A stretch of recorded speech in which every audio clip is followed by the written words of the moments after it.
नमस्कार संस्कृत के प्रिय विद्यार्थियों, आप सभी का बहुत बहुत स्वागत है मैग्नेट ब्रेंच पर। मैं पंकज तिवारी एक बार फिर आपके लिए लेकर के आया हूं कक्षा 12वीं की भास्वती, जो हम पढ़ रहे हैं द्वितीय भाग। उसी का जो चैप्टर हमारा चल रहा था सूक्ति सौरभम।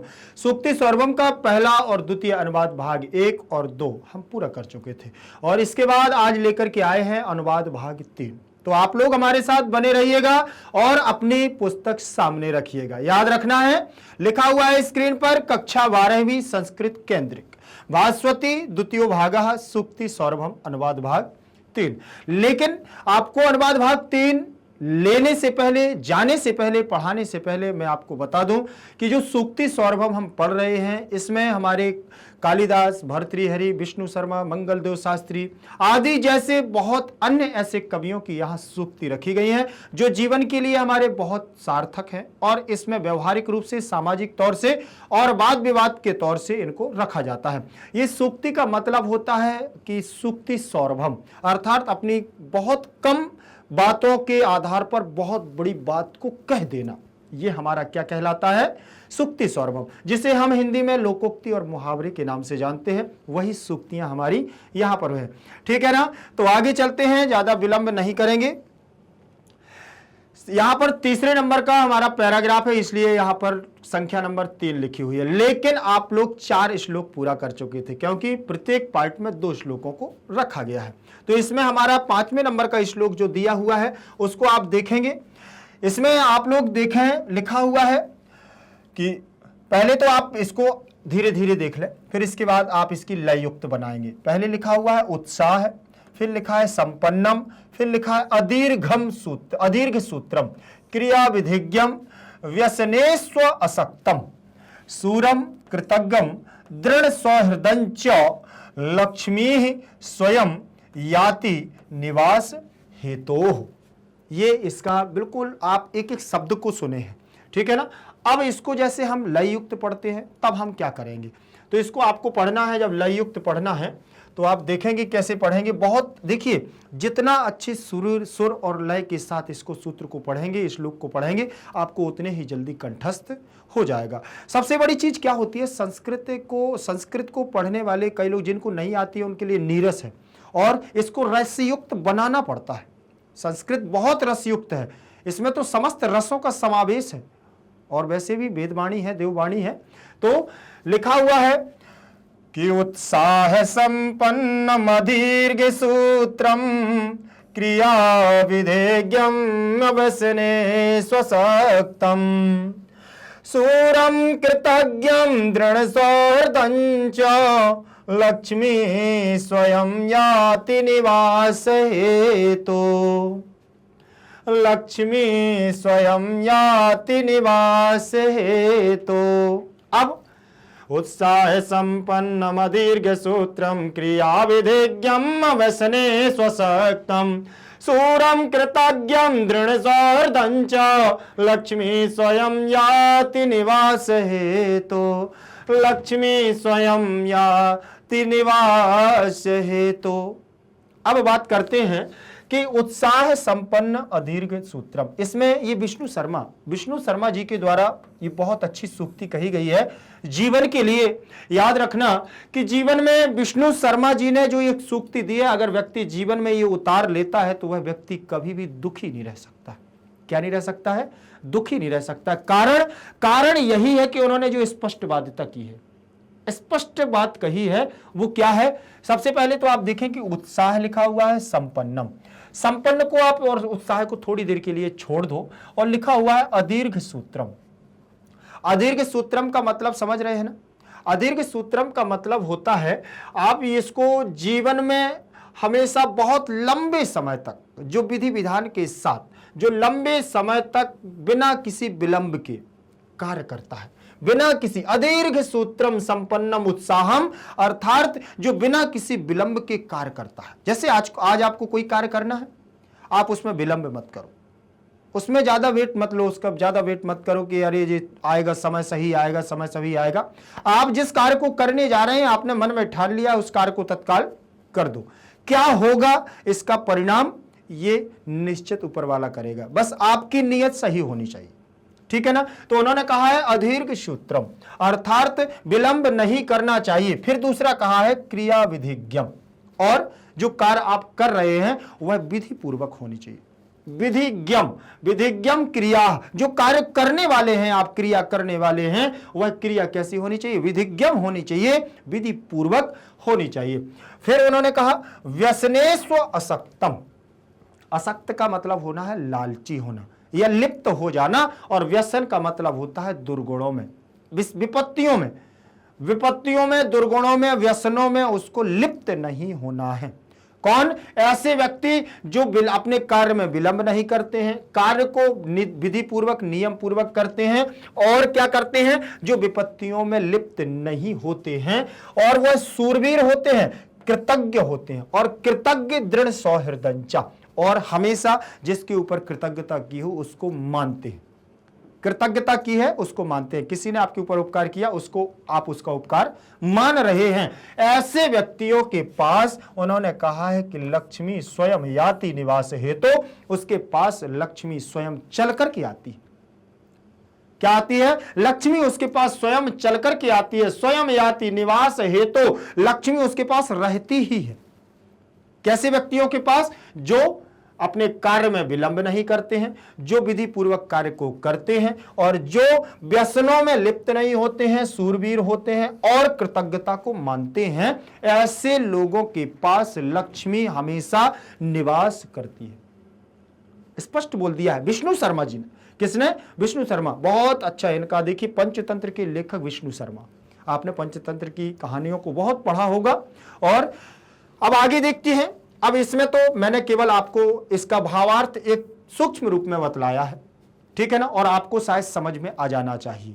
और इसके अलावा अगर जैसे अभी अर्थ समझ गए ना, अब आप जो भावार्थ आपको आएगा, जो पुस्तक की तरीके से आएगा, जो बुक के हिसाब से आएगा, आप उसको अगर नहीं भी करेंगे और आपके दिमाग में आ गया है अदीर्घम माने, अदीर्घम का माना विलंब नहीं करना है किसी कार्य में, क्रिया विधिज्ञम माने किसी भी कार्य को विधि पूर्वक नियम पूर्वक करना है, हमें विपत्तियों में लिप्त नहीं होना है, सूरवीर व्यक्ति जो होता है और जो अपनी कृतज्ञता और दृढ़ता को बनाए रखता है, मानता है, ऐसे व्यक्तियों के पास लक्ष्मी स्वयं चल करके निवास करती है।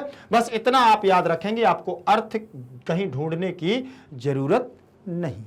समझ में आ गया? अब चलिए आगे देखते हैं। इसमें जो लगने वाली हमारी संधियां हैं, समास हैं, वो आपको मैं अभी बताऊंगा, ठीक है ना। लिखा हुआ है, अगला हमारा दिया हुआ है सूक्ति मुक्तावली से लिया गया है। इसको किससे लिया गया है? सूक्ति मुक्तावली से लिया गया है। और ये क्या लिखा हुआ है ये आप देखेंगे।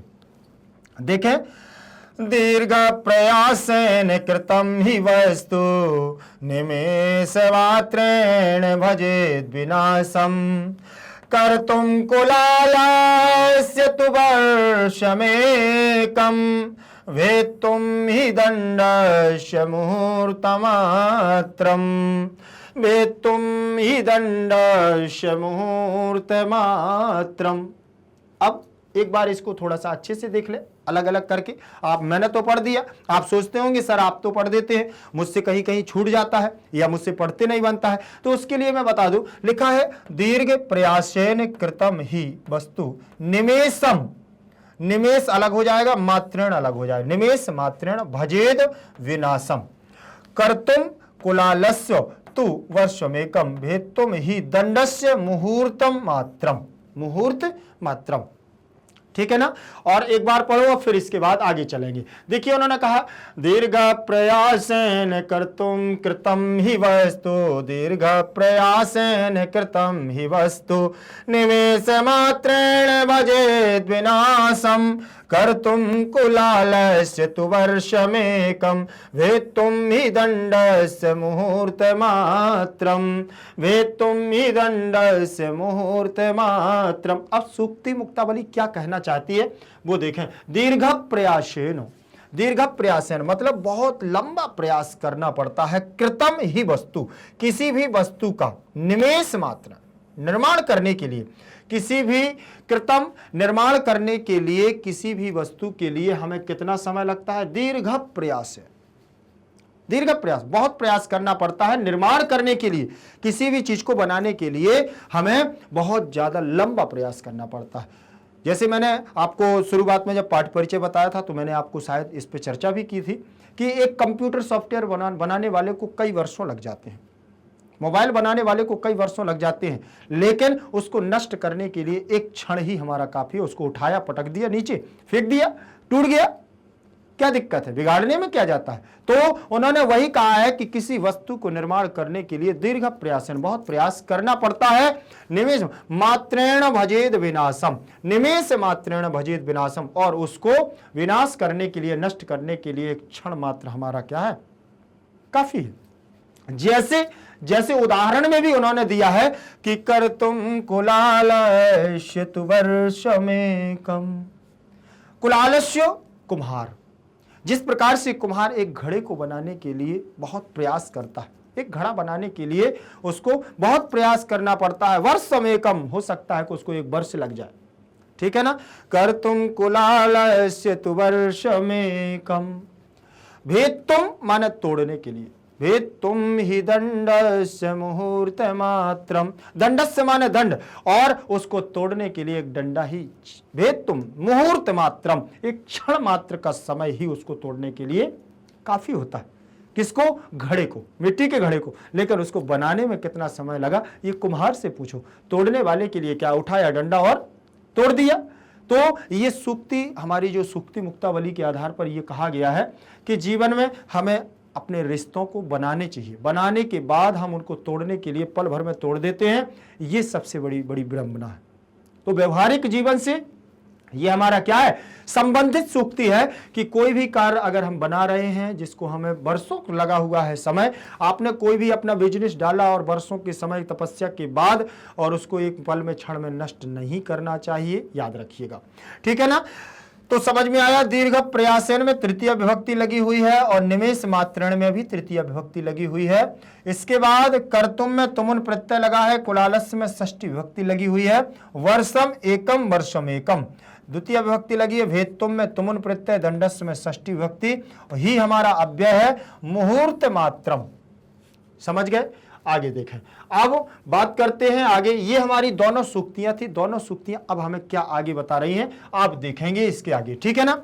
ये देखें आप, अन्वय दिया हुआ है, क्या दिया है, अन्वय दिया हुआ है, और अन्वय हमें क्या बतला रहा है वो आप देखेंगे। अन्वय का मतलब मैं आपको बता चुका हूं कि किसी भी छंदोबद्ध रचना अर्थात श्लोक को या किसी भी गीत को जब हम श्लोकों के माध्यम से पढ़ते हैं तो उसमें रस, छंद, अलंकार सभी का समावेश होता है, और उसे लययुक्त बनाने के लिए उनका स्थानांतरित पदों का कर दिया जाता है। लेकिन जब अर्थ सही निकालना होता है तो हमें व्यवस्थित क्रम देना पड़ता है, जिसे अन्वय कहा जाता है। देखें, लिखा हुआ है उत्साह संपन्नम, सबसे पहले लिखा है उत्साह संपन्नम, अधीर्घ सूत्रम, क्रिया विधिज्ञम, व्यसनेषु असक्तम, व्यसनेषु में सप्तमी विभक्ति लगी हुई है। देखें, सूरम कृतज्ञम दृढ़ सौहृदं च, और जन्म निवास हेतु लक्ष्मी स्वयं याति। अब ये हमारा व्यवस्थित क्रम है। दीर्घ प्रयासेन कृतम वस्तु ही निमेष मात्रेण, तृतीय विभक्ति, विनाशम भजेत यथा, जैसे कुलालस्य तु कर्तुम एकम वर्षम, दंडस्य ही भेदतुम मुहूर्त मात्रम पर्याप्तम भवति, और उसको घड़े को फोड़ने के लिए एक क्षण मात्र हमारा क्या है, एक मुहूर्त मात्र ही हमारा क्या है, पर्याप्त है, ठीक है। तो ये हमारा क्या था, अन्वय। अन्वय के बाद उसी क्रम में आगे चलेंगे हम, हमारी रहेंगे शब्दार्थ। शब्दार्थ क्या कह रहे हैं, अब आप जो श्लोक में मैंने अभी अभी आपको थोड़ा सा भावार्थ बतलाया है, आप उनसे देखते जाएंगे कि कहाँ क्या क्या शब्दों से क्या क्या बतलाया है, वो आप देखते जाएंगे। सबसे पहले आया था अदीर्घ सूत्रम, क्या आया है, अदीर्घ सूत्रम, कार्य में विलंब न करने वाले को, मतलब मैंने अभी बताया आपको कि बहुत ज्यादा किसी कार्य में हमें वेट नहीं करना चाहिए, किसी कार्य में हमें ज्यादा विलंब नहीं करना चाहिए, कार्य में विलंब न करने वाले को, और क्रिया विधिज्ञम का मतलब कार्य की विधि को जानने वाले को, या किसी भी कार्य को करने वाले को, जो नियम पूर्वक विधि पूर्वक कार्य करने वाले को, और व्यसनेषु सक्तम, विपत्तियों में ना पड़े हुए को, मतलब हमें विपत्तियों में नहीं घिरना है। कृतज्ञम माने किए हुए उपकार को मानने वाले को, मतलब जो किया गया उपकार है उसको मानना चाहिए हमें, हमारे ऊपर किसी ने उपकार किया है तो हमें उसको मानना चाहिए, उसका हमेशा हमेशा उसका उपकार मानना चाहिए। दृढ़ सौहृदम, दृढ़म, दृढ़ मित्रता रखने वाले, व्यक्ति को। दृढ़ मित्रता अर्थात हमें शूरवीर होना चाहिए और दृढ़ विश्वास पूर्वक हमें किसी व्यक्ति पर विश्वास करना चाहिए, दृढ़ मित्रता रखनी चाहिए। और निवास हेतु मतलब रहने के लिए कृतम का मतलब होता है की गई या तैयार की गई। कुलालस्य मतलब कुम्हार का, और भेत्तुम का मतलब है तोड़ने के लिए, भेत्तुम का मतलब तोड़ने के लिए। तो ये शब्दार्थ हैं, पूरे शब्दार्थ यहाँ पर नहीं दिए गए हैं, कुछ जो बहुत ज़्यादा महत्वपूर्ण होते हैं उन शब्दार्थों को रखा जाता है, एक एक चीज को यहाँ पर एक एक शब्द के शब्दार्थ को नहीं रखा गया है। प्रसंग में क्या कह रहे हैं, प्रसंग को देखें, प्रसंग क्या कह रहा है।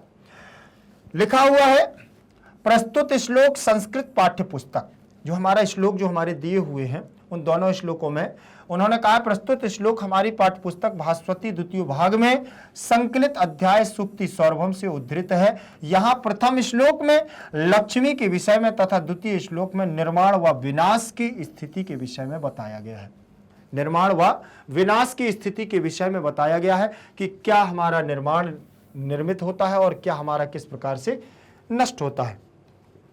सरल भावार्थ के आधार पर देखते हैं कि भावार्थ सरल, यहां पर उन्होंने अर्थ क्या दिया, सरलार्थ लिखा है ना, तो सरल अर्थ उत्साह से युक्त व्यक्ति, प्रसन्न युक्त व्यक्ति और कार्य में विलंब न करने वाले व्यक्ति और क्रिया की विधि को जानने वाले व्यक्ति, विपत्तियों में न घिरे हुए व्यक्ति, सूरवीर व्यक्ति और दूसरों के उपकार को मानने वाले व्यक्ति व दृढ़ मित्रता रखने वाले व्यक्ति के पास रहने के लिए लक्ष्मी स्वयं ही चल करके आती है। स्वयं लक्ष्मी उसके पास निवास करती है, उसको कहीं जाने की जरूरत नहीं होती है। फिर उन्होंने कहा है कि बहुत अधिक प्रयास से निर्मित वस्तु केवल, ये दूसरा श्लोक है कि बहुत अधिक प्रयास से निर्मित वस्तु केवल क्षण मात्र में ही नष्ट हो सकती है, क्षण मात्र में नष्ट हो सकती है।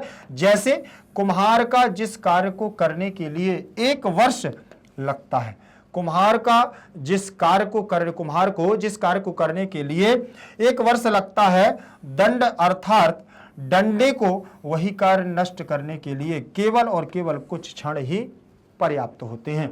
अर्थात डंडे से हम जिस कार्य को कर रहे हैं उसको नष्ट करने के लिए कुछ ही समय लगता है और बाकी कुम्हार जो वर्षों तक लिप्त रहता है अपने कार्य में, उसको वर्षों लग जाते हैं। अब देखेंगे भावार्थ, अब यहां कवियों का भावार्थ क्या है वो देखेंगे। प्रथम श्लोक का भाव यह है कि लक्ष्मी को प्राप्त करने की इच्छा रखने वाले को कृतज्ञ सूरवीर, कार्य में विलंब न करने वाला व उत्साही होना चाहिए। द्वितीय श्लोक में बताया गया है कि निर्माण करने में लंबा समय लग जाता है, जबकि उसी कार्य को नष्ट करने के लिए केवल कुछ क्षण ही पर्याप्त होते हैं, कुछ क्षण ही हमारे क्या होते हैं, पर्याप्त होते हैं। अब आगे देखेंगे, ये तो देखिए भावार्थ एक ही है, सारा भावार्थ एक ही है, चाहे सरल अर्थ में हो चाहे किसी में हो। संस्कृत में उन्होंने, अब ये थोड़ा सा आपको देखना है कि हिंदी से संस्कृत बनाने की विधि आपको आनी चाहिए, ये सबसे ज्यादा महत्वपूर्ण है, वो देखेंगे। प्रथम श्लोक षष्ठी विभक्ति लग गई, मतलब प्रथम श्लोक के भावोयम, भाव यह है, प्रथम श्लोक का भाव यह है यत जो लक्ष्मी प्राप्तुम, जो लक्ष्मी को प्राप्त करना चाहते हैं। भावोयम में भावः प्लस अयम, भावोयम, तो यहाँ विसर्ग संधि हो गई है।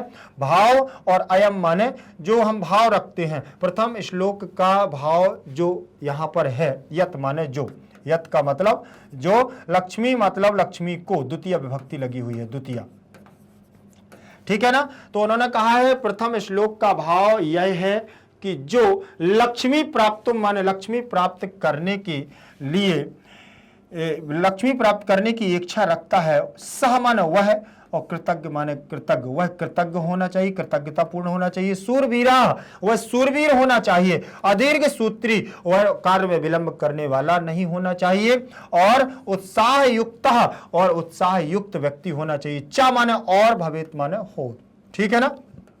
एतेभ्य गुणेभ्य युक्तस्य जनस्य समीपे लक्ष्मी निवासाय स्वयमेव तयाति, देखें एतेभ्य इस प्रकार के, गुणेभ्य माने गुणों को, ठीक है ना, युक्तस्य इस प्रकार के गुणों से युक्त, जनस्य माने जन लोग, समीपे माने समीप इस प्रकार से गुणों से युक्त जनों के पास, लक्ष्मी स्वयं, लक्ष्मी समीपे माने लक्ष्मी पास में, निवासाय माने निवास के लिए, स्वयमेव तयाति माने आती है, निवास करने के लिए स्वयमेव आती है। तो यहां पर षष्ठी विभक्ति, यहां षष्ठी और यहां हमारा क्या है, गुणेभ्य, गुणेभ्य चतुर्थी और पंचमी दोनों लगे हुए हैं। एतेभ्य में भी चतुर्थी पंचमी आप दोनों माने, लेकिन अर्थ निकलेगा एतेभ्य गुणेभ्य इस प्रकार के गुण से, तो पंचमी माने गुण से युक्त, ठीक है ना, युक्त व्यक्ति को, व्यक्ति को काके की को, ठीक है ना, और समीप में सप्तमी विभक्ति, लक्ष्मी ही, निवासाय माने निवास के लिए, चतुर्थी विभक्ति है तो के लिए का अर्थ निकलेगा, और स्वयमेव तयाति, स्वयमेव आती है। द्वितीय श्लोके, दूसरे श्लोक में कथितम माने कहा गया है, यत माने जो, निर्माणे माने निर्माण, निर्माण में, अत्यधिक माने अत्यधिक, समय माने समय, अपेक्षिता माने लगता है, भवति अपेक्षित होता है, भवति माने होता है, परंचा परंतु, तमेव कार्यम उसी कार्य को, नाश हेतुम नाश करने के लिए, नष्ट करने के लिए, क्षण मात्रमेव पर्याप्तम भवति क्षण मात्र पर्याप्त होता है। समझ में आ गया होगा आपको। तो यहां पर देखें द्वितीय विभक्ति लगी है, भू धातु है, भवती है, नाश हेतुम में हमारी कौन सी, तुमुन, नष्ट करने वाली धातु है और तुमुन प्रत्यय लगा हुआ है। परम धन चा, परंचो यहां विसर्ग संधि लगी हुई है, वो सॉरी व्यंजन संधि लगी हुई है, भू धातु है, और निर्माणे में सप्तमी विभक्ति है, समयाः अधिका में प्रथमा विभक्ति है, और द्वितीय श्लोकों में, श्लोकी में सप्तमी विभक्ति का एक वचन लगा हुआ है। ठीक है, आगे देखेंगे उसी प्रकार से आगे हम क्रम से बढ़ेंगे, और देखा है कि लिखा हुआ है संधि, कुछ संधियां दी हुई हैं वो देखें। व्यसनेव असक्तम, क्या लिखा है, व्यसनेषु असक्तम, व्यसनेषु प्लस असक्तम दिया हुआ है। सबसे पहले इसको देखेंगे हम, व्यसनेषु क्या दिया है, व्यसनेषु प्लस असक्तम, असक्तम दिया हुआ है कि नहीं।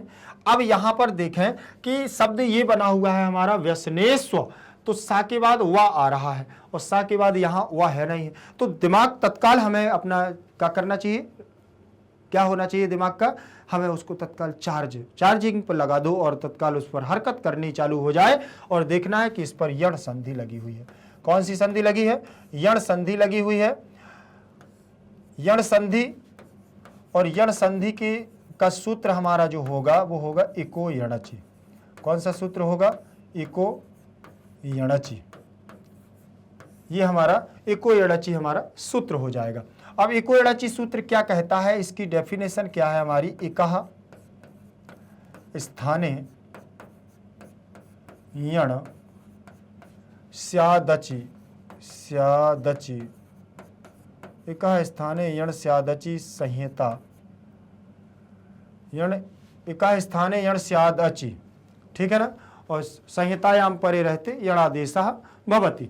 अब ये पूरा है, और इसके स्थान पर उन्होंने ये कहा है कि एक के स्थान पर यण हो। कैसे, जैसे एक प्रत्याहार है, अभी हो सकता है कि कई लोगों को ये प्रत्याहार पता ना हो, और कई लोगों को ऐसा है कि बहुत अच्छे से आते भी हो, तो बहुत अच्छी बात है जिसको आते हैं, और जिसको नहीं आते हैं वो देखें, एक प्रत्याहार है, एक प्रत्याहार के स्थान पर यण प्रत्याहार होता है। वो कई लोग ये कहते हैं प्रत्याहार क्या है, तो प्रत्याहि अंते संक्षिप्त अंते एनेति सह प्रत्याहारा, जो संक्षिप्त रूप में बहुत बड़ी बात को कह दिया जाए और उसके अंतर्गत आने वाले वर्णनों को, अंदर होने वाले विवरण को हम प्रत्याहार कहते हैं। एक प्रत्याहार में वर्ण आते हैं ई, उ, ऋषि और लिरि, ये हमारे इसके अंतर्गत वर्ण आते हैं, और यण प्रत्याहार में वर्ण आते हैं या, वा, रा और ला, ये हमारे चार वर्ण किस में आते हैं, यण प्रत्याहार में आते हैं। अब यण प्रत्याहार में जो हमारे वर्ण आ रहे हैं इसको देखें, तो ई के स्थान पर उ, ई के स्थान पर या, उ के स्थान पर वा, ऋषि के स्थान पर रा और लिरि के स्थान पर ला। अब यहां पर उन्होंने ये कह दिया है कि अगर कहीं पर भी ई दिखता है तो या कर देना चाहिए, उ हो तो वा कर देना चाहिए, ऋषि हो तो रा कर देना चाहिए, और लिरि हो तो ला कर देना चाहिए। तो यहां पर भी उन्होंने यही कहा है, व्यसनेषु असक्तम, ठीक, व्यसनेषु असक्तम मतलब व्यसनेषु प्लस असक्तम। और कैसे होगा देखें, श, व्यसने सु, सु था तो सा में से उ को निकाल लिया और सा हमारा आधा हो जाएगा, क्योंकि व्यंजन के साथ स्वर निकाल लिया जाए व्यंजन से तो व्यंजन आधा हो जाता है, और असक्तम हमारा ज्यों का त्यों यहां आ जाएगा। ठीक है ना, ये असक्तम आ गया है। अब यहां पर हम क्या करेंगे, ठीक है, अब यहां हम जो करेंगे कि ऊ के स्थान पर हमें देखना है कि क्या होगा। तो ऊ के स्थान पर हमारा क्या है, वह है, ऊ के स्थान पर हमारा वह है। तो यहां पर भी हम वही करेंगे जैसे ये लिखा हुआ है, व्यसने, व्यसने श, और ऊ के स्थान पर वह हो जाएगा। ठीक है ना, वह हो जाएगा, और फिर असक्तम हमारा ज्यों का त्यों लिख दिया जाएगा। ये लिख गया है ना असक्तम। अब इसको जब हम मिलाएंगे तो ये हमारा कैसे मिलेगा, वर्ण सम्मेलन कृति के आधार पर व्यसने आधा शाह हो जाएगा, आधा शाह है ना, वह तो नहीं है, और फिर वाह, लेकिन वह भी हमारा कैसा है, आधा ही है, आधा ही वह है, लेकिन पीछे हमारा स्वर लगा हुआ है तो ये पूरा हो जाएगा, आ मिल जाएगा, लेकिन आ इसमें समाहित हो गया। अब बचा सक्तम, क्या बचा, सक्तम। तो इसमें हमने इसको क्या कर दिया, ऐड कर दिया। अब ये हमारा क्या बन गया है, व्यसनेस्व सक्तम बना हुआ है कि नहीं, व्यसनेस्व सक्तम। तो यहां पर इन दोनों पदों को मिला देने पर संधि में याद रख लेना कि कोई भी संधि में कम से कम 2 हमारे पद होते हैं और ज्यादा से ज्यादा पद भी हो सकते हैं। तो दोनों वर्णों के बीच में जो हमारा विकार उत्पन्न हो रहा है, कौन सा, ये सा में जो ऊ है ना, और ऊ के स्थान पर वह आया है, यही हमारा विकार है, परिवर्तन है। तो 2 वर्णों के बीच में होने वाले परिवर्तन को हम संधि कहते हैं, और यहां पर हमारी संधि होगी यण संधि। और इको यणचि इका स्थाने यण स्यादचि संहितायाम परे रहते यण आदेशः भवति। ठीक है ना, तो उसने कह दिया इको यणचि आदेश सूत्र के आधार पर इक के स्थान पर यण आदेश हो गया। हमारा आपको समझ में आ गया होगा ये कि किस प्रकार से हमारी यण संधि काम करेगी और किस प्रकार से हम इस व्यसनेस्व सक्तम को हम क्या करेंगे, बनाएंगे। अब आगे देखेंगे, जैसे इसमें दिया है दृढ़ सौहृदंच, दृढ़ सौहृदंच। अब ये दिया हुआ है, आप इसको देख लें, इसमें भी हमारी संधि होगी कौन सी, हल संधि। कौन सी होगी, हल संधि। लेकिन हल संधि के अंतर्गत भी हम देखें तो इसमें हमारी अनुनासिक संधि होगी। कौन सी, अनुनासिक संधि, अनुनासिक संधि। अब अनुनासिक संधि क्या कहती है, यरो अनुनास के अनुनास को हुआ। ठीक है ना, यरो अनुनास के अनुनास को हुआ, मतलब जो हमारा पूर्व पद में मकार होगा, मकार का मतलब समझ रहे ना, जो ये माँ है, बिंदु रखी हुई है, इसको आप माँ भी बोल सकते हैं, इसको अनुस्वार भी बोल सकते हैं, पर सवर्ण हो गया है। ठीक, अब यहां पर जो दृढ़ सौहृदंचा में माँ लिखा हुआ है, उस अनुसार का परिवर्तन हमें किस में करना है, अनुनासिक वर्ण में करना है। और अनुनासिक वर्ण कैसे परिवर्तन करेंगे वो आप देख लेंगे। यहां जैसे ये लिखा हुआ है दृढ़ सौ हृदय द, ठीक है ना। अब ये अनुसार जो लगा हुआ है तो इसमें हमें देखना है कि पीछे वाला वर्ण हमारा दूसरे पद का कौन सा है। तो पीछे वाला वर्ण हमारा चा लगा हुआ है, तो चा वर्ग का पूरा हम वर्ण देखते हैं, चा, छा, चा, छा, जा, झा और इया, ये हमारे वर्ण दिए हुए हैं चा वर्ग के, चा वर्ग के वर्ण है। तो जिस वर्ग का यहां वर्ण होगा, मकार का परिवर्तन इसी वर्ग के पंचम अक्षर में कर दिया जाएगा। तो पीछे हमारा पंचम अक्षर क्या है, इया, इसको हम अनुनासिक, नासिक व्यंजन भी कहते हैं, नाक से उच्चारण होता है इया, इया, इया, क ख ग ग ङ च छ ज ज इया, ट ठ ड ढ अणा, त थ द ध न, प फ ब भ म। तो ये नाक से निकल रहे हैं ना, नाक का स्वर लग रहा है नासिका का, तो नासिका का स्वर लगने के कारण ये हमारे अनुनासिक व्यंजन होते हैं। और जो हमारे इसमें आने वाला जो हमारा अनुस्वार है, इसका परिवर्तन हमारा किस में हो जाएगा, पंचम वर्ण में हो जाएगा। और ये हमारा इसमें आ जाएगा क्या, दृढ़ सौ हृ द आधा इया और चा, ये हमारा बन गया है क्या, देखें आप, चा आ जाएगा, आ गया दृढ़ सौहृदंच, बन गया है कि नहीं बन गया है, बना है कि नहीं बना। अब देखें सीधी सीधी आप अगर इसको आप देखिए, कोई भी आप फॉर एग्जांपल आप कोई भी ले लीजिए, इसकी बात नहीं कर रहा हूं, किसी भी की बात कर रहा हूं। यहां तो ये हमारा आया है किसमें, सुक्ति में, लेकिन श्लोक में आया होने के कारण इसको चलो हम कर लेते हैं। लेकिन हमसे और सारे कैसे बनेंगे, चलिए जैसे हम बात करते हैं, एक शब्द आ गया आपका संजय, क्या लिखा हुआ है, संजय, ये लिखा है ना संजय। अब आपके पास आता है कि संजय का हम संधि विच्छेद कैसे करें और इसको हम इसमें कौन सी संधि है, तो संजय में आपको संधि लगानी है और आपके पास आ जाता है। तो देखिए यहां पर भी बिंदु रखी और सम में भी बिंदु रखी। चलिए ये लिख दिया है मैंने, देखो ये लिख दिया है बिंदु और ये लिख दिया है जय। लिख दिया कि नहीं लिख दिया? तो कई लोग पूछेंगे कि सर ये क्या संधि विच्छेद सही है? नहीं है, बिल्कुल सही नहीं है, लेकिन हां पहले इसकी संधि विच्छेद होगी सम। क्या होगी? सम धन जय। ये हो गई पहले संधि। अब यहां पर ये हमारी मूल संधि है, अब इसका हम करेंगे पर सवर्ण, ठीक है ना, फिर होगा पूर्व सवर्ण। समझ में आया ना? तो पहले हमारा मां से हम करेंगे क्या? अनुस्वार। मां का करेंगे हम क्या? अनुस्वार। बिंदु में परिवर्तन करेंगे और बिंदु के लिए अनुनासिक संधि का प्रयोग करेंगे। और अनुनासिक संधि में आप देख लें यहां कौन सा वर्ण है, किस वर्ग का है? चा छा जा। कौन से वर्ण है? देखिए चा वर्ग का ही तीसरा वर्ण लगा हुआ है, पीछे लगा है कि नहीं लगा? अब जब चा वर्ग का तीसरा वर्ण लगा है तो इसी वर्ग का पंचम अक्षर हम इसमें लगा देंगे। कैसे लगाएंगे? बिंदु को हटाएंगे और उसको लगा देंगे। देखो ये आ गया है श, आधा इया और जा और या। ये लिख गया हमारा क्या? संजय। लिखा है कि नहीं लिखा? बनेगा कि नहीं बनेगा? अब ये संजय हमारा हो गया। कई बार ऐसा होता है कि सर बोले कि और सारे शब्द हैं, जैसे ये लिखा हुआ है पंकज। क्या लिखा हुआ है? पंकज। ठीक है, अब इसको हम कैसे लिखेंगे? तो इसको कोई नहीं करना, पीछे का है तो का वर्ग का पंचम अक्षर आपको लिख देना है बीच में, जैसे अंगा। का खा गा घा अंगा। पंचम अक्षर क्या है? का खा गा घा अंगा। ये हमारे देखो लिखे हुए ना, पंचम अक्षर क्या है? लास्ट में अंगा दिया हुआ है, तो पंग, ये हमारा अंगा आ गया, बिंदु हट गया और का नीचे आ जाएगा और जा। पंकज लिख गया है कि नहीं लिख गया? तो बहुत सारे ऐसे पद हमारे दिए हुए हैं जिनको हम बहुत अच्छे तरीके से कर सकते हैं। लेकिन अभी इसमें भी बहुत सारे ऐसे शब्द होंगे, जैसे आपके सामने मैं लिखे दे रहा हूं संसार, संसार। ये लिखे दे रहा हूं मैं संघार, और ये लिखे दे रहा हूं मैं संयोग, संयोग। ये पद भी ये हमारे क्या हैं? ये हमारे सारे पद यही हैं। जैसे इसमें आ गया है संजयः, पंकजः, संयोगः और संसारः, संघारः। ये पद हो गए ना। अब इन पदों में आप देखें क्या इनमें बिंदु हटेगी कि नहीं हटेगी? हट तो सकती है, लेकिन बेसिक तौर से नहीं हटाई जा सकती, उच्चारण के आधार पर हटाई जा सकती है। इस नियम के तहत नहीं हटाई जा सकती, क्योंकि इस नियम ने तो कहा है कि जिस वर्ग का अक्षर होगा उसी के पंचम वर्ण में परिवर्तन होगा। लेकिन इन शब्दों में परिवर्तन वर्ग के आधार पर नहीं होगा, उच्चारण के आधार पर होगा। याद रख लेना। चलिए कोई नहीं, आपको शायद ये थोड़ा बहुत समझ में आएगा। इससे अधिक आपको जब ग्रामर पढ़ाएंगे तो और अधिक डिटेल में ले जाएंगे, ठीक है ना।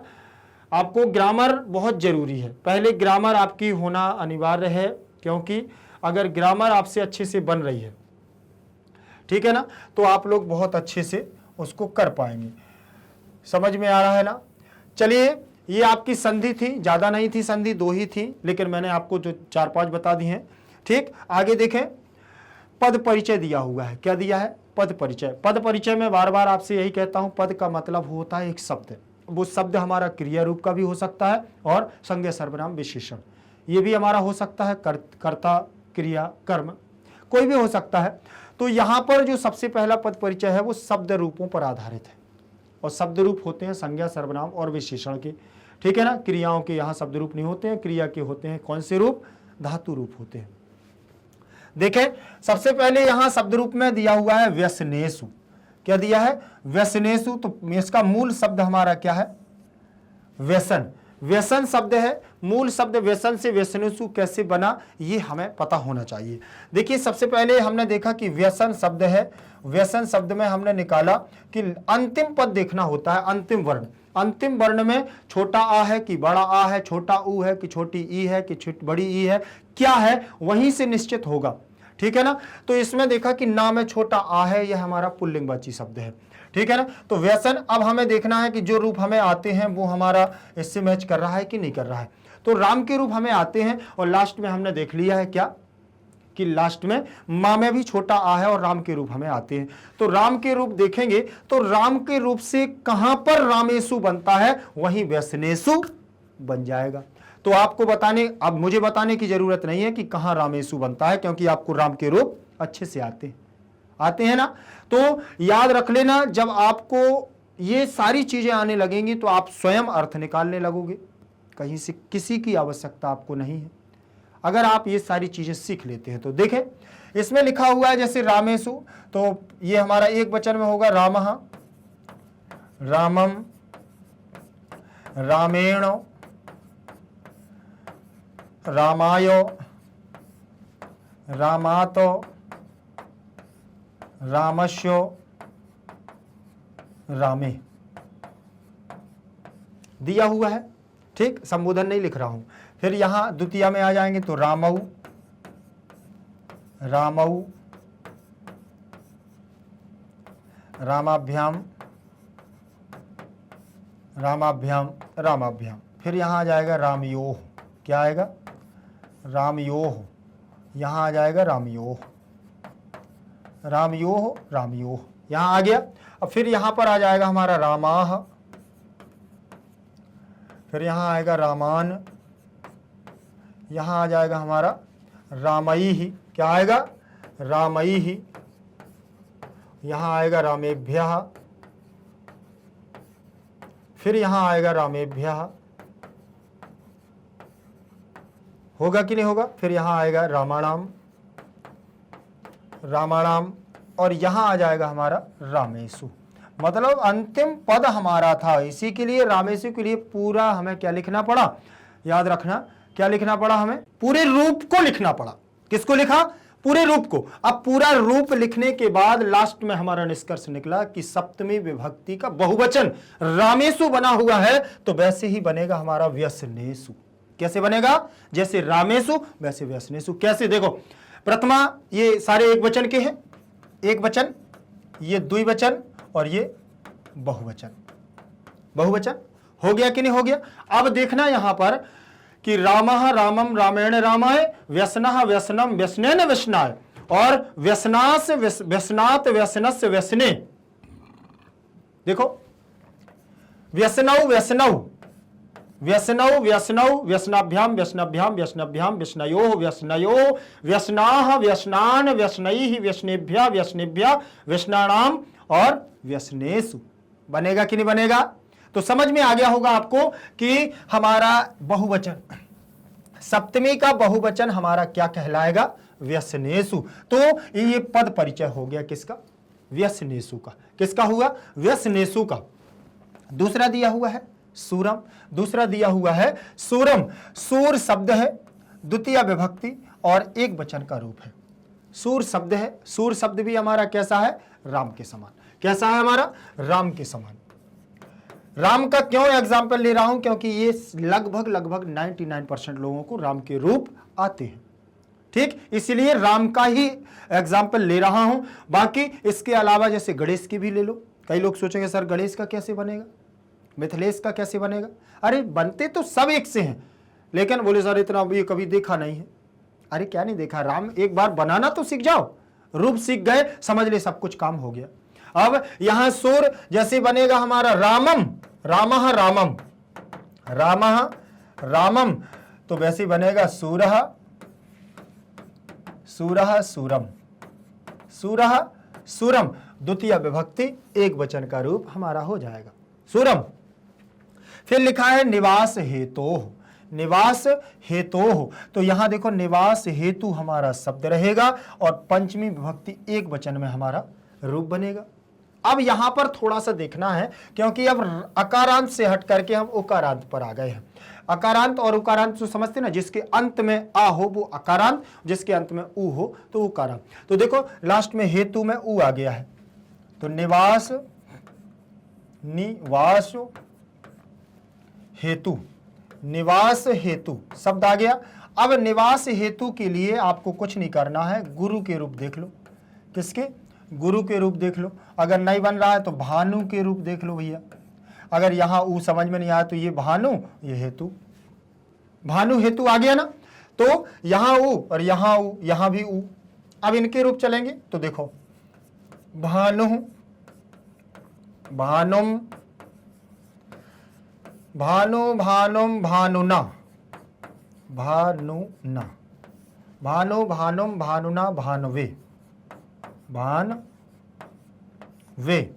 भानु, भानुम, भानुना, भानवे, भानोह, भानोह, भानोह, भानोह, भानोह और हे भानव, भानो, भानो, भानव। ठीक है ना, भानव। देखें, भानो, भानुम, भानुना, भानवे, भानो, भानो, भानव, हे भानु, इस प्रकार से बनेगा। तो ये हमारी पंचमी और षष्ठी विभक्ति है। यहां तक हमारी चतुर्थी हो गई। प्रथमा, द्वितीय, तृतीय, चतुर्थी, पंचमी, षष्ठी, सप्तमी हो गया कि नहीं। अब यहां भानो, भानो लिखा हुआ है, तो निवास हेतु, निवास हेतुम, निवास हेतुनः, निवास हेतवे और निवास हेतोः, निवास हेतोः बनेगा कि नहीं बनेगा। तो यहां निवास हेतु दिया हुआ है, निवास हेतु और पंचमी विभक्ति एक वचन। कई सवाल उठते हैं कि षष्ठी विभक्ति एक वचन नहीं हो सकता। हो तो सकता है, क्यों नहीं हो सकता, लेकिन यहां पर अर्थ जो निकल रहा है निवास के, निवास से हेतु के कारण आती है, निवास के लिए यहां आती है, तो यहां पंचमी का अर्थ दे रही है, इसीलिए यहां पर पंचमी विभक्ति ही मान्य होगी। ठीक है ना। तो आपको समझ में आ गया होगा कि इनके रूपों के आधार पर ये शब्द परिचय कैसे पता किए जाते हैं। ठीक है ना। आगे देखें, उसी क्रम में पद परिचय में हम पद परिचय की बात देखेंगे और लिखा हुआ है हमारा पद परिचय दूसरा धातु रूपों पर आधारित। किस पर? धातु रूपों पर आधारित हमारा पद परिचय क्या होगा वो देख लें। दिया हुआ है याति, सबसे पहले दिया है याति और या धातु रहेगा, लट लकार होगा, प्रथम पुरुष एक वचन का रूप होगा। कैसे होगा देखें, याति, यातः, यान्ति, याति, यातः, यान्ति, इस प्रकार से रूप बनेगा। ठीक है ना। ये लट लकार वर्तमान काल है। लट लकार क्या है हमारा? वर्तमान काल है। वर्तमान काल है, प्रथम पुरुष एक वचन का रूप है याति, और ये हमारा प्रथम पुरुष एक वचन का हमारा रूप हो जाएगा। ये हमारा द्विवचन है और ये हमारा बहुवचन है। ठीक है ना। याति, यातः, यान्ति, इस प्रकार से रूप बनेगा। ठीक। फिर लिखा हुआ है भजेत। क्या लिखा है? भजेत।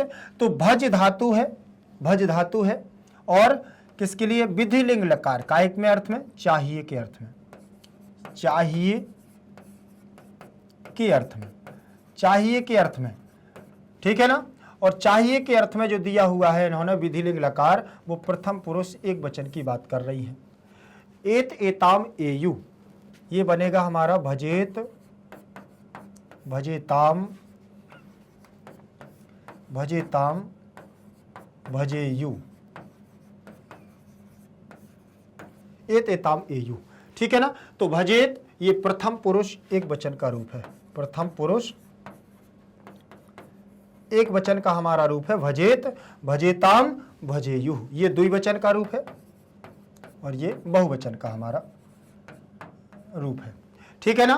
तो एत, एताम, एयु हमारा हो गया है। अब बात करते हैं कि भजेत जो बन गया है ये विधिलिंग लकार में है, और ये हमारे जो लकार है ये आपको दिमाग में रखना है कि लट लकार हमारा वर्तमान कालिक है। कैसा है? वर्तमान का। और लंग लकार है हमारा भूतकाल का, भूतकाल का। और लिट लकार, लिट लकार है हमारा किसका? भविष्यकाल का, भविष्य, भविष्यकाल का। और विधिलिंग लकार, विधिलिंग, विधिलिंग लकार है हमारा काय का? चाहिए के अर्थ में, चाहिए के अर्थ में। लोट लकार है आज्ञार्थक, लोट लकार है हमारा कैसा? आज्ञार्थक, आज्ञा देने के अर्थ में, आज्ञार्थक। तो ये 5 लकार तो आपको जरूरी ही सीखना है। ठीक। चले आगे देखेंगे, बाकी मैं ही सिखाऊंगा, आपको परेशान नहीं होना है। आपको तो केवल और केवल बस देखना है, पढ़ना है, तो आपके लिए ये सारी चीज़ें विधिवत तरीके से की जाएंगी। ठीक है ना।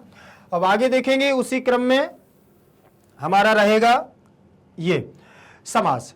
क्या रहेगा हमारा? अब समास पर देखेंगे समास क्या कह रहा है, समास पे कैसे हम देखेंगे और समास में कौन कौन से हैं।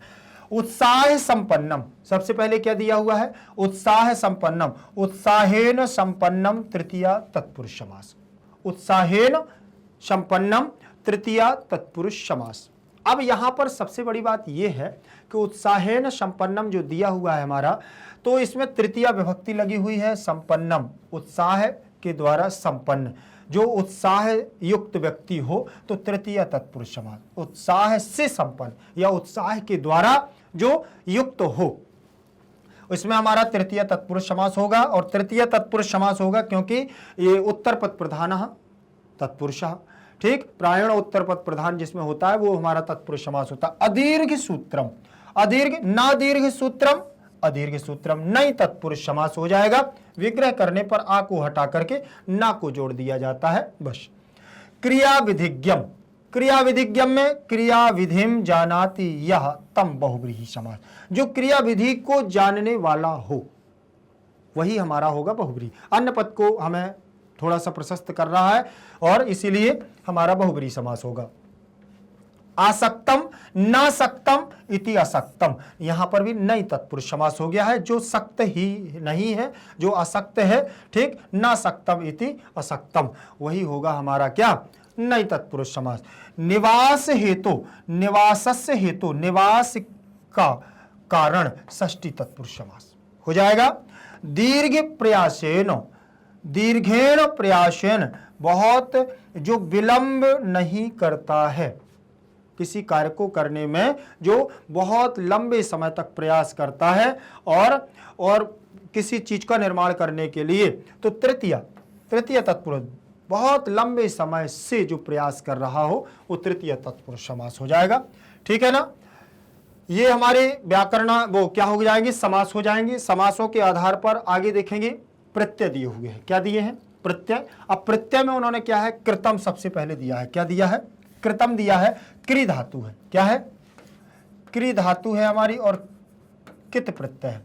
तो का की संज्ञा करेंगे हम किससे? ला शक्वत, शक्वत तद्धिते, लसक्वत तद्धिते जो हमारा सूत्र है, इससे हम इत संज्ञा करेंगे का की और तस्य लोपा से करेंगे हम क्या? लोप कर देंगे, लोप कर देंगे। फिर हमारा होगा क्रि प्लस ता, तो शेष हमारा क्या बचा? ता बच गया। और ता बच गया तो अब इसको जब वर्ण सम्मेलन कृत्य करेंगे तो बनेगा कृत, और इसका रूप बनेगा कृतः प्रथमा में, पुरुष पुल्लिंग में, और स्त्रीलिंग की बात करें तो कृता, और नपुंसक लिंग की बात करें तो कृतम बन जाएगा। कृतम, यही तो हमारा कृतम बना हुआ है यहाँ। ठीक है ना? तो इस प्रकार से हमारा ये बन जाएगा कृता कृता कृतम। समझ में आ गया होगा आपको कित प्रत्यय से संबंधित हमारा जो कृतम बना हुआ है। फिर दिया हुआ है कर्तुम। क्या दिया है? कर्तुम। क्रि धातु है, तुमुन प्रत्यय है। ये भी देख लेते हैं कैसे हमारा बनेगा। देखें, क्रि धातु है और तुमुन प्रत्यय इसमें दिया हुआ है। तुमुन, तुमुन प्रत्यय में नकार की संज्ञा होगी हलंत्यम। किससे होगी? हलंत्यम। नकार की संज्ञा होगी हलंत्यम से, और उ की संज्ञा होगी हमारी उपदेश से अजनुनासिक। उपदेश से अजनुनासिक इत, उपदेश से अजनुनासिक इत से हमारी क्या हो जाएगी? इत संज्ञा हो जाएगी। अब उपदेश से अजनुनासिक इत से इत संज्ञा उ की और ना की होगी हलंत्यम से। दोनों की इत संज्ञा जब हो जाएगी तो तस्य लोपः, कौन सा सूत्र आएगा हमारा? तस्य लोपः। तस्य लोपः सूत्र आकर के दोनों का लोप कर देगा और हमारे पास शेष रहेगा, और रहेगा क्या? तुम। तुम हमारे पास शेष रहेगा, और ये तुम के बाद ये हमारी क्रि धातु सेम आ जाएगी। अब बात करते हैं कि ये कर्तुम कैसे बनेगा। कर्तुम कैसे बनेगा? तो जो हमारा का है, क्रि है, क्रि में से जो री है उस री को करेंगे हम अलग। स्वर है ना ऋषि, और ऋषि को अलग करेंगे और तुमुन का तुम हमारा शेष रहेगा। अब री के स्थान पर करेंगे गुण। गुण करेंगे तो बनेगा कर। क्या बनेगा? ऋषि के स्थान पर हम अर कर देंगे गुण, और हमारा तुम शेष रहेगा। और अब इसमें हम देखिए इनको जोड़ देंगे। आ जोड़ेगा का में, सो का पूरा हो जाएगा। रा हमारा आधा रहेगा, प्लस तुमुन का तुम हमारा ये रहेगा। अब इनको वर्ण सम्मेलन कृत्य करेंगे तो रा देखें, रा हमारा आधा है, पीछे स्वर नहीं है इसलिए समाहित नहीं होगा। रा का होगा जल तुम्बिका न्यायन रेफस्य ऊर्ध्वगमनम, और रेफस्य ऊर्ध्वगमनम का मतलब सिरोरेखा के ऊपर चला जाएगा हमारा रा, और शब्द बन जाएगा हमारा कर्तुम। ये रा ऊपर कैसे गया है इसका भी कारण है। जिस प्रकार से कहते हैं कि सूखी लौकी या कद्दू को हम पानी में डुबाते हैं और पानी में न्यायन डुबा देने पर वो क्या होता है, ऊपर की ओर आता है, उसी प्रकार से अगर हमारा रा पूरा नहीं है और जो वर्ण हमारा लेने में सक्षम नहीं है तो वह रकार उसी वर्ण के ऊपर चली जाती है। ठीक है ना, तो ये बन गया हमारा क्या, कर्तुम। आगे देखेंगे उसी क्रम में दिया हुआ है भेत्तुम। क्या दिया हुआ है, भेत्तुम दिया हुआ है। अब भेत्तुम को हम बनाते हैं, कैसे बनेगा देखें जरा। शब्द दिया हुआ है भेद प्लस तुमुन। क्या दिया हुआ है, भेद प्लस तुमुन। ये तो आपने देख लिया है, ये तो नीचे लिखा ही हुआ है। अब इसको कैसे हल करेंगे, तो फिर सेम कंडीशन, नकार की हलंत्यम से इस संज्ञा, हलंत्यम से इस संज्ञा, ऊ की उपदेशे, उपदेशे अजनुनासिक, उपदेशे अजनुनासिक, नुनासिक इत, उपदेशे अजनुनासिक इत से इसकी हम इत संज्ञा कर देंगे और तस्य लोपः से हमारा क्या हो जाएगा, लोप हो जाएगा। ठीक है ना, तस्य लोपः सूत्र आएगा, लोप कर देगा और हमारे पास शेष, और शेष रहेगा तुम। रहेगा कि नहीं रहेगा, तुम शेष रहेगा और भित हमारी धातु रहेगी। अब ये भित धातु जो है, अब यहां पर हमको कुछ नहीं करना है, यहां हमारी संधि होगी कौन सी, चर्तु संधि हो जाएगी। कौन सी होगी, चर्तु संधि होगी। और क्यों होगी वो चर्तु संधि, हल संधि के अंतर्गत होगी। हल संधि के अंतर्गत चर्तु संधि होगी और चर्तु संधि में सूत्र रहता है खरीचा।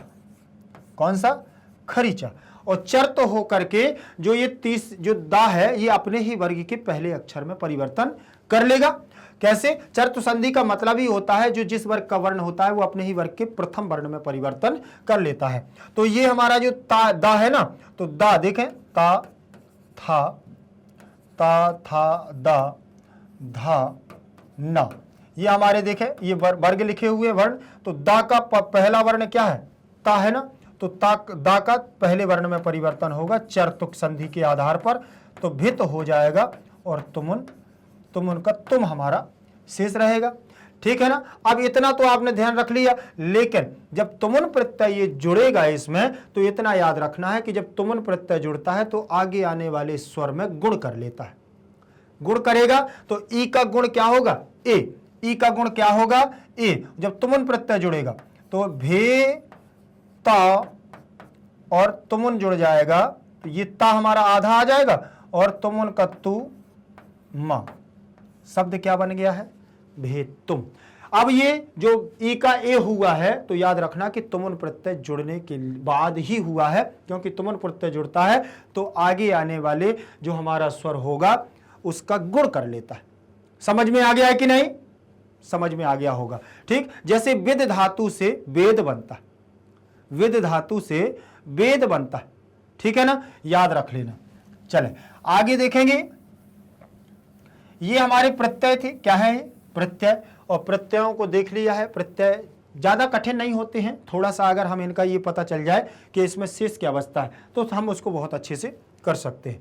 आगे देखेंगे, दिया हुआ है श्लोकौ पठित्वा प्रश्नान उत्तरत्। क्या लिखा है, श्लोकौ। अब यहां पर आप लोग देखते होंगे कि पहले कहीं कहीं लिखा रहता है श्लोकम, फिर लिखा रहता है श्लोकाः, फिर लिखा रहता है श्लोकौ। तो ये क्या है, अगर ये आप लोग समझ रहे हैं तो बहुत अच्छी बात है, नहीं समझ रहे हैं तो फिर मैं बता रहा हूं, और ये नहीं समझ रहे हैं तो बहुत अच्छी बात है। ऐसा भी है क्या, नहीं ऐसा नहीं है। अगर नहीं समझ रहे हो तो जानना है, पता करना है कि कहां से ये आखिर क्यों लगा है। देखिए बहुत छोटी सी बात है। अच्छा आप बताएं, प्रत्येक पार्ट में, प्रत्येक भाग में, अनुवाद भाग 1, 2, 3 में कितने कितने श्लोकों को रखा गया है, 2-2 श्लोकों को रखा गया है ना। और जब 2 श्लोकों को रखा गया है तो कौन सा वचन कहलाएगा, द्विवचन कहलाएगा। कहलाएगा कि नहीं कहलाएगा, और द्विवचन कहलाएगा तो आप रूप देखो, रामः, रामौ, रामाः, एक वचन, द्विवचन, बहुवचन। आया है कि नहीं आया, बोले जल्दी, आया कि नहीं आया? हाँ, अब देखें यहां रामऊ, अगर यहां एक श्लोक होता हमारे पैराग्राफ में, पूरे पार्ट में, तो आता हमारा श्लोक, ठीक है ना। और दो श्लोक है, इसलिए आया है श्लोकौ। श्लोक, देखें यहां श्लोक, यहां आ जाएगा श्लोकौ, श्लोकौ, और यहां आ जाएगा श्लोका, ठीक है ना। तो कितने श्लोक हैं प्रत्येक पार्ट में? दो दो श्लोक रखे गए, इसलिए श्लोकौ आता है। दोनों श्लोकों की बात हो रही है यहां, इसीलिए यहां श्लोकौ आया है। अब तो नहीं भूलोगे, नहीं भूलोगे, मुझे मालूम है ना कि देखिए बहुत सारी चीजें हैं आप बोलते नहीं हैं, अगर पता नहीं है तो आपको बोलना चाहिए, और जब तक नहीं बोलेंगे तब तक हमारे कान के पुर्जे, दिमाग के पुर्जे कैसे खुलेंगे? और पूछना तो पड़ेगा। देखिए पूछेंगे नहीं तो, अगर नहीं पूछने पर आपकी परेशानी, आपकी समस्या अगर हम अपने पेरेंट्स को भी नहीं बताते हैं तो भी वह हमारी पूरी नहीं करते हैं। बताना पड़ता है। जब तक अज्ञान होता है, जब तक बच्चा बोल नहीं सकता है, तब तक पेरेंट्स उसकी वो करते हैं, ठीक है ना, रिस्पॉन्सिबिलिटी। लेकिन जब बच्चा बोलने लगता है तो वो स्वयं बताने लगता है, फिर पेरेंट्स, माँ बाप करते हैं उसके लिए, ठीक है ना। उसी प्रकार से जब हम शिक्षा ग्रहण करने जाते हैं तो हमारे अंदर कौन कौन सी जिज्ञासाएं आ रही हैं, हमें गुरु से बोलनी पड़ेंगी, और जब हम गुरु से बोलेंगे तो वो जिज्ञासाएं गुरु हमारी पूरी करेगा। कौन कौन सी जिज्ञासा है, क्या नहीं बन रहा है, अगर नहीं बन रहा है तो कैसे होगा, आप गुरुजी बताइए मुझे, मैं कैसे करूं, मुझे ये चीज तैयार करनी है लेकिन मुझसे हो नहीं रही है, तो ये गुरु बताएगा। और गुरु का कर्तव्य भी है कि प्रशस्त मार्ग पर ले जाना अपने शिष्य को, पढ़ने वाला अगर है तो। वास्तविकता में यही है, ठीक है ना। और देखें पठित्वा, पठ धातु कित्वा प्रत्यय जुड़ करके पठित्वा बन गया है। प्रश्नान, प्रश्नान द्वितीय विभक्ति का बहुवचन, उत्तरत लोट लकार लगा हुआ है। तो उन्होंने कहा श्लोकों माने दोनों श्लोकों को, पठित्वा माने पढ़कर के, प्रश्नान माने प्रश्नों को, उत्तरत माने उत्तर दो। अब एक पद है उत्तर, लेकिन उत्तर देना है कैसे? एक पद के द्वारा। अब तृतीय विभक्ति लगी इसलिए के द्वारा का अर्थ इसमें निकलेगा, तो एक पद के द्वारा उत्तर दो। अब एक पद के द्वारा जब उत्तर देना है तो कैसे देंगे? विनाशम किम भजेत, विनाशम, विनाश को क्या होता है? क्षण मात्र। देखिए आपने देखा विनाश करने के लिए हमारे लिए क्या होता है? वस्तु, वस्तु, वस्तु का विनाश, नष्ट होती है, जिसको हम बहुत दीर्घ काल तक निमेष क्या करते हैं? निर्माण करते हैं। और विनाशम, वह वस्तु क्षण भर में नष्ट हो जाती है। विनाशम किम भजेत, विनाश कौन, विनाश किसका होता है? वस्तु का। कर्तुम कस्य एकम वर्षम अतीतम भवति, कर्तुम कस्य एकम वर्षम अतीतम भवति। कर्तुम माने होता है करने के लिए, किसका? एक वर्ष, अतीत भवति माने लग जाता है, किसको? ठीक है ना। देखें कुलालस्य, कुमार को, किसको एक वर्ष लग जाता है निर्माण करने में? तो कुम्हार, कुलालस्य माने कुम्हार को। देखें कर्तुम कस्य एकम वर्षम अतीतम भवति, एक वर्ष किसको व्यतीत करना पड़ता है निर्माण करने के लिए? तो किसको? कुलालस्य माने कुम्हार को, कुम्हार को एक वर्ष निर्माण के लिए करना पड़ता है। और दंडा, डंडे, जो डंडे होते हैं, दंड होता है, एक क्षण मात्र में उसको नष्ट कर देता है। अब दिया हुआ है पूर्ण वाक्यन उत्तरत, क्या दिया है?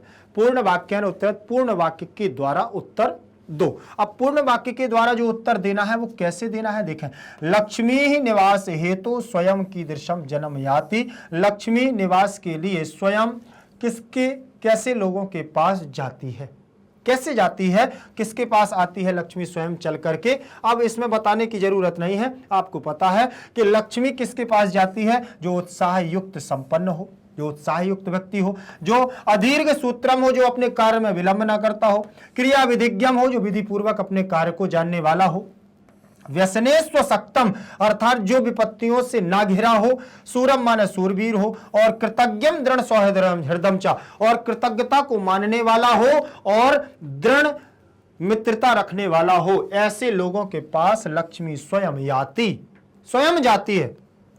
अब देखो आगे देखेंगे, आगे देखें, आगे देखें। अभी ये सारा अर्थ बता चुका हूं।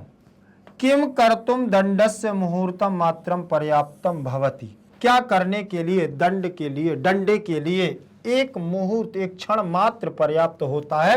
क्या करने के लिए? भेत्तुम, देखें, भेत्तुम दंडस्य मुहूर्त मात्रम पर्याप्तम भवति।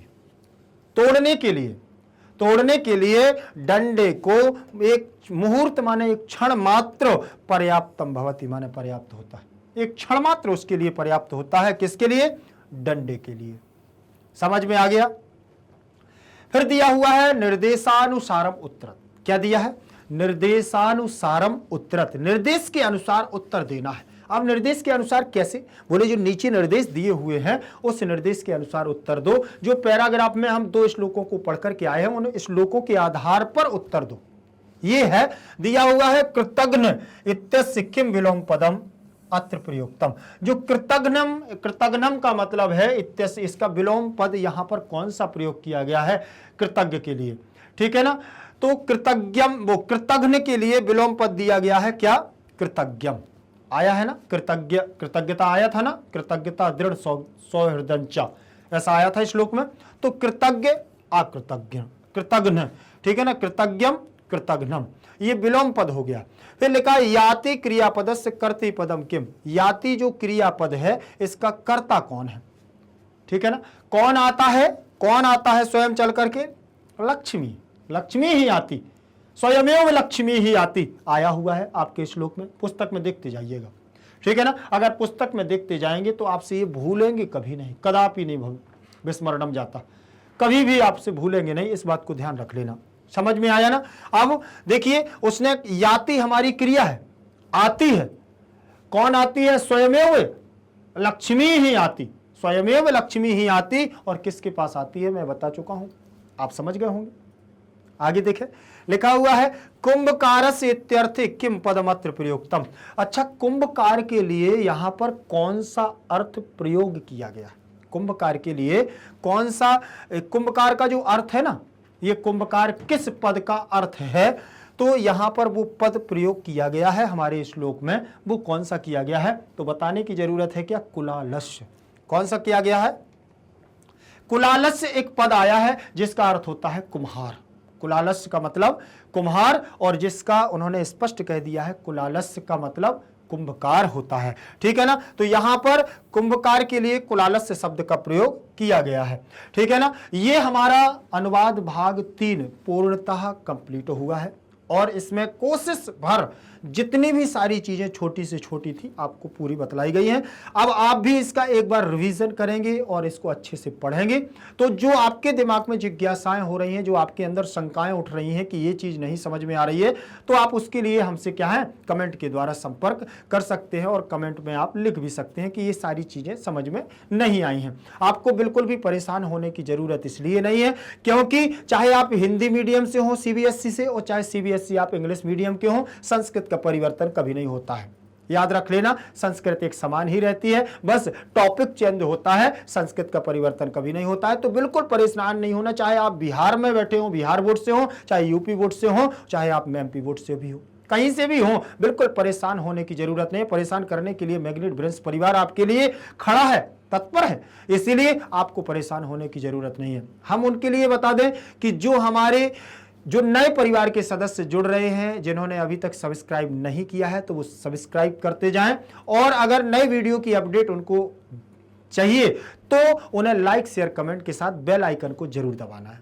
बेल आइकन दबाने से क्या होता है कि जो नया वीडियो हमारा होता है वो आपकी स्क्रीन पर सबसे पहले आता है। इतनी बात आप लोग जरूर ध्यान रखिएगा। हाँ, और अगर जिसे ये पता नहीं है कि क्या नोट्स भी यहाँ से मिलते हैं, तो उनके लिए बता दूं कि मेरे यहाँ से इस परिवार के माध्यम से ई नोट्स और ई बुक्स के माध्यम से आपको नोट्स प्रोवाइड कराए जाएंगे, और आप नीचे लिंक डिस्क्रिप्शन बॉक्स पर जाएं, संपर्क करें तो उनको नोट्स भी यहाँ से प्राप्त हो सकते हैं।